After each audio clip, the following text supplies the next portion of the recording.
வணக்கம் மக்களே. நம்ம இப்போ திரை விமர்சனம் பார்க்க போகிற படம் பேர் வந்து மேரி கிறிஸ்மஸ். தமிழ் வெர்ஷன் தான் நாங்கள் பார்த்தோம். ஸோ தமிழ் வெர்ஷனுக்கு டைரக்டர் வந்து அதுவும் அதே தான், ஸ்ரீராம் ராகவன். ரைட்டர் ஃப்ரெட்ரிக் டர், ஸ்ரீராம் ராகவன், அஜித் பிஸ்வாஸ் பண்ணியிருக்காங்க. ஸ்டார்ஸ் வந்து கதாநாயகன் விஜய் சேதுபதி, கத்ரினா கைஃப், ராஜேஷ் போன்றவங்க நடிச்சிருக்காங்க.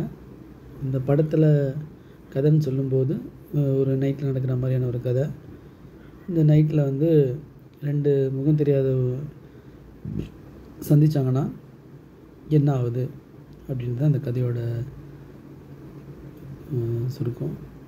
ஸோ இதில் இந்த கதை இன்டர்வல் பிளாக்கில் ஒரு ட்விஸ்ட்டு, அப்புறம் இன்னொரு செகண்ட் ஹீரோயினோட ஒரு ட்விஸ்ட்டு அப்படிலாம் வச்சுருக்காங்க படத்தில். பட்டு படம் வந்து ரொம்ப ஸ்லோவாக போகுது. இது ஒரு ஃப்ரெஞ்ச் நாவலான பேர்ட் அண்ட் த கேஜ் அப்படின்ற படத்தோட அடாப்ஷன் அப்படின்ற மாதிரி பதிகிறாங்க. ஸோ இப்போ இந்த படத்தோட கதாநாயகன் விஜய் சேதுபதி இந்த படத்தில் ஃபுல் அவரோட டாமினேஷன் தான் வருது. அவரோட மனக்குழப்பங்கள், அவரோட யோசிக்கிற விதங்கள், இதுதான் படம் ஃபுல்லாக பதிவு வைக்கிறாங்க. ஆனால் படம் பார்த்திங்கன்னா விஜய் சேதுபதியோட டாமினேஷனில் தான் படமே போகுது. ஒரு ஆக்டிங் வந்து அந்த மாதிரி பண்ணியிருக்காரு. ஸோ அவரை நான் ஃபஸ்ட்டு படத்துலேருந்து பார்த்துருப்பேன். எல்லாமே அவரோட ஆக்டிங் மெருகி தான் இருக்குது. இந்த படத்தில் அதுவும் திரும்புகிற ஸ்டைலு அது மாதிரியான இது ரொம்ப இயல்பாக பண்ணியிருக்காரு. எல்லாமே இயல்பான ஒரு ஆக்டிங் பண்ணியிருக்காரு. ஒரு இடத்துல காரு இடித்து விழுந்துருவார், அப்போது ஒரு ஆக்டிங் பண்ணுவார். அதெல்லாம் வேறு லெவலு மாஸ் ஆக்டிங்.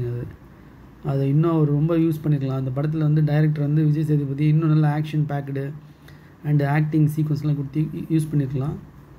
பட் பார்த்திங்கன்னா ரொம்ப அளவாக பண்ண வச்சுருக்காரு. ஒரு இடத்துல டான்ஸ் ஆடுவார், டான்ஸ் ஆட தெரியாத மாதிரி ஒரு டான்ஸ் ஆடுவார். அந்த இடம்லாம் வேறு லெவலு. அவர் பண்ணுற டான்ஸ்லாம் எக்ஸலண்ட்டாக இருந்துச்சு. கத்ரினா கைஃபோட நடிப்புன்னு சொல்லும்போது பார்த்திங்கன்னா அவங்க வந்து அந்த கேரக்டருக்கே ஒட்டல, ஒரு பொம்மை மாதிரி இருக்காங்க. ஆக்டிங் சொல்கிறது அது என்ன சொல்கிறதுன்னு தெரில. அவங்க வந்து அந்த இதோட ஒட்டவே இல்லை.